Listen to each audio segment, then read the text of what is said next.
Welcome back, everybody. How's your negotiating skills? It's a very important thing to know and have, and we're about to learn some right now with you. Negotiation expert Fotini Iconomopoulos is joining us to dispel some of the biggest negotiation myths there is. Her book is coming out next Tuesday. Fotini, welcome to the show. Good morning.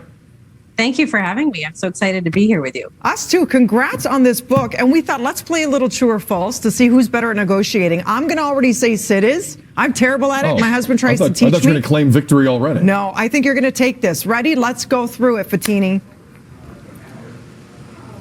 Oh, she froze. What? Oh, she's there. You're back. You're back. Sorry, Fotini. We're back. Okay, we're live. We're back. Okay, one more time. Fotini is she has a bunch of questions. Maybe they're true, maybe they're false. You're going to ask them with Dina and I, and you can play along at home. Fotini, the floor is yours. Go ahead.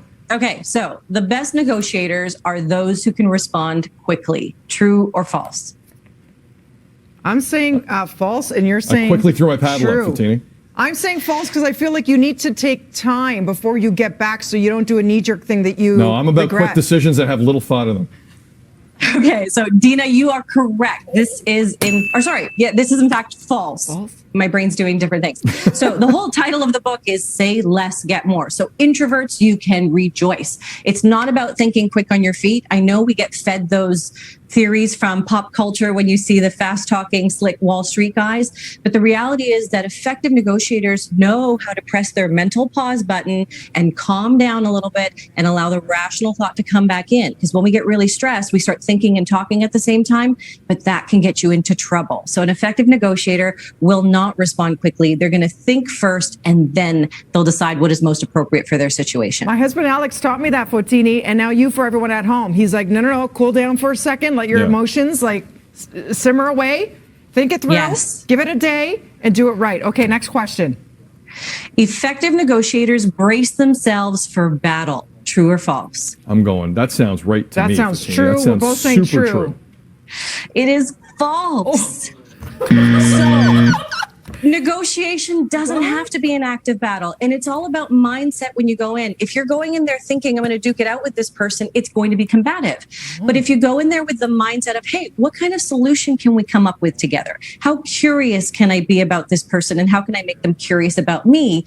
It takes the edge off of things. You come in with a different attitude, and they respond in kind. Human nature is, I'm going to mirror your behavior. So if you go in there like this, they're going to do the same, and it's going to be really hard to get to a solution when you're both playing this whole tug of war combative scenario.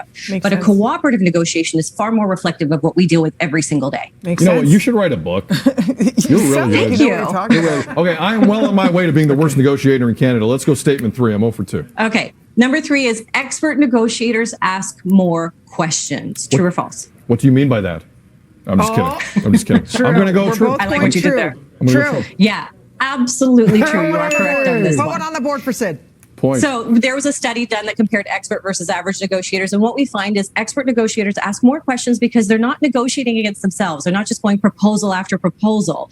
They're also finding out more information. And I think we can all agree that knowledge is power. One of the easiest ways to get that is by asking questions.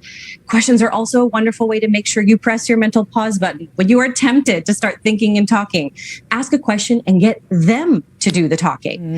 And then, of course, finally, questions are also a wonderful way to manage conflict. You're going to be perceived as much more cooperative if you are asking a question versus making a demand at them.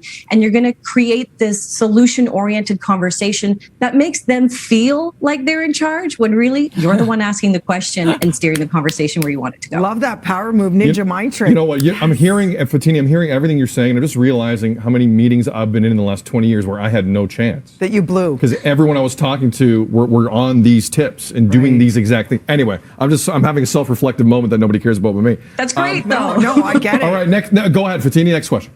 Okay, statement 4 is expert negotiators make more proposals. Expert negotiators make You know more what? proposals. My gut said true, but I'm going the other way. I'm going to say true. Oh, it's a big one. I just gave you the answer in the last question. This one is false. Oh. So we talked about the fact that expert negotiators are not quick on their feet. They're not just like spewing out answers. They take their time. And so part of taking your time is deciding what should the next proposal be. Too often I find people are negotiating against themselves by going proposal, proposal, proposal. And they look really eager, And so if the other party is hearing, okay, well, if I just sit back long enough, I'm just going to get another proposal out of them, then that could get you into trouble. So experts know how to say less and get a lot more. Okay, tiebreaker. Yeah. Let's go. We have no time left, Fotini. Here we go. Overtime. What's the question? Okay. Expert negotiators never show emotion. True or false?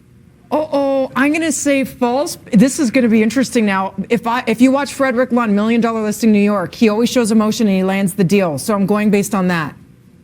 So the answer is false. You got it, Dina. But the reason why, this is a tricky one. The reason why is you now should be choosing the emotions you want them to see. Because if they throw you with some ridiculous proposal and you're just going that, yeah, sure, okay. If that's the look on your face, they're going to go, well, then, okay, I guess we're fine. Wow. If the second you send them what we call a flinch and you go, whoa, now all of a sudden they're seeing this emotion and going, oh, I guess I better put a better proposal out there. This deal's not going to work this way. I got to work a lot harder to get her to agree with me. So choose the emotion you want them to see. Fotini, this was great. I learned a bunch. Again, Say Less, Get More. Next Tuesday, it's out. She's phenomenal. Have a great day, Fotini. Thank you. Let's talk again soon. Thank you so much. Our emotion is one of happiness because I won mine anyway. So I can't beat you in anything. You can't. Coming up after the break, we've got celebrations with Nicole, who I believe is sleeping in her own pajamas. Is that what's going on here? Let's not wake our little wake up.